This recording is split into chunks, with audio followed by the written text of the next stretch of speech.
Hey, Tony. Hey, Tony. It's Thursday. And first off, to answer your question of the week, you were lame and didn't give me a question, so that's on you. You could have literally asked anything unrelated to the election or anything unrelated to everything else. You could have even asked a question about what that was, and I would have answered it best I could. There's no answer. But what I want to talk about this week, Tony, is something that's... We're going to get back to politics, please, yo. Oh. You can tell that my household doesn't like this too much. So what I want to talk about this week, Tony, is the student debt crisis. This is another big topic, but I'm actually going to try and keep this one under 10 minutes because there's a lot to talk about, but my general thesis is going to be fairly simple all in all.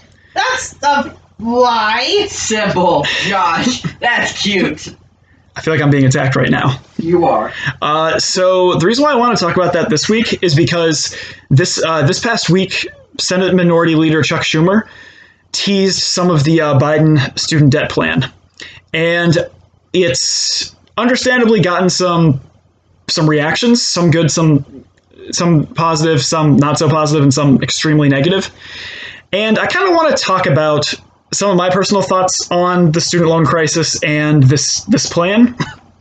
And I also want to get into what the reason why I think that the negative arguments are not great arguments.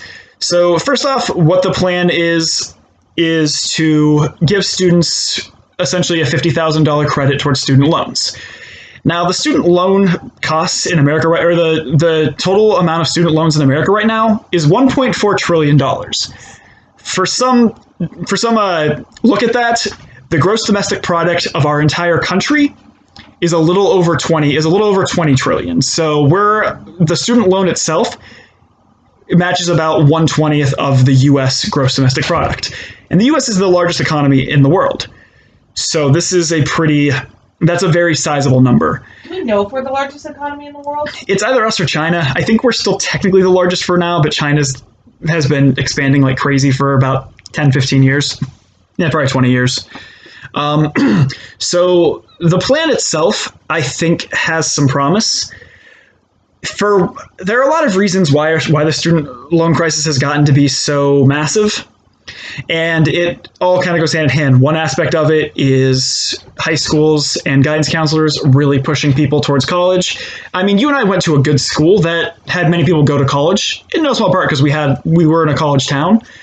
But there were a lot of people who college wasn't going to work out for, but they were still pushed into these subjects, into these college classes, even though they're not necessarily meant for college. And there's nothing wrong with nothing wrong with that at all. It's not for everyone, and nor should it be.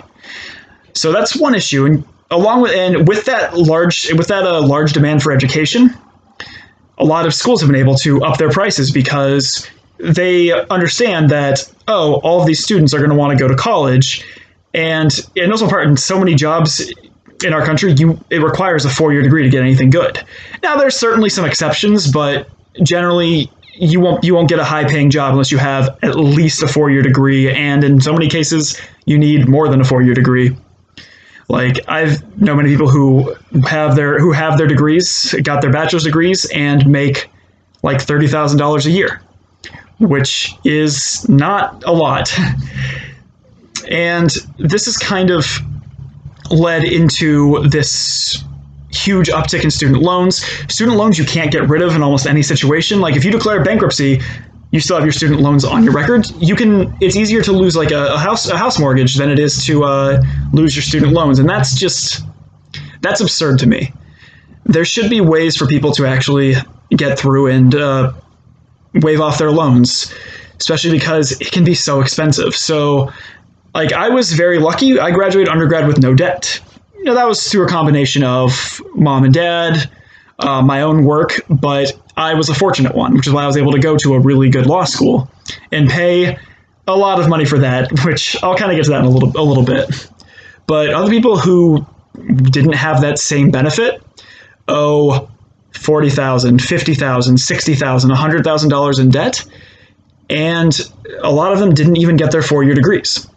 So the Democrat plan I think it's a good start because in a lot of cases, like particularly like my personal opinion is people who should get first dibs on all of this should be people who did not complete their 4-year degrees, because there is a correlation. I would arguably say a causation between those who complete their 4-year degrees and those who have higher earning potential. And whereas someone who went to college for a year or two, it wasn't for them. They worked hard, but they just weren't cut out for it. They won't have that same earning potential.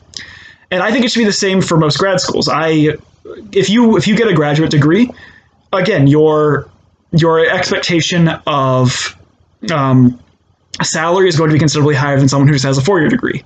I'm a lawyer. I work for a big firm and I make about $65,000 a year, which is really good. And don't get me wrong, I like that a lot.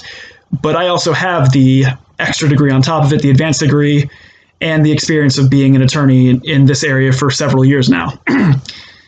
A student attorney/attorney for several years now. And many other students don't have that and won't have that same expectation of earning potential because they weren't able to get that degree. And I think this plan would really go far in helping them. And it also, people who argue that it can hurt the economy, I disagree with. So the American economy at its very simplest form is a consumer economy in which the way money gets generated is people buy things. And a problem that you have with students who are former students who are drowning in student loan debt is they're not going to go out and buy things. They're not going to buy houses. They're not going to buy cars. Frequently, they're not even going to like go out for food or do any other like pleasure activities because they're drowning in their student loan debt, which is absolutely terrible and makes the economy not work as well. So there have been a couple of arguments against it. Again, I'm very much for student loan relief. I've been saying for several years that our next big economic crisis was going to involve the student loan crisis.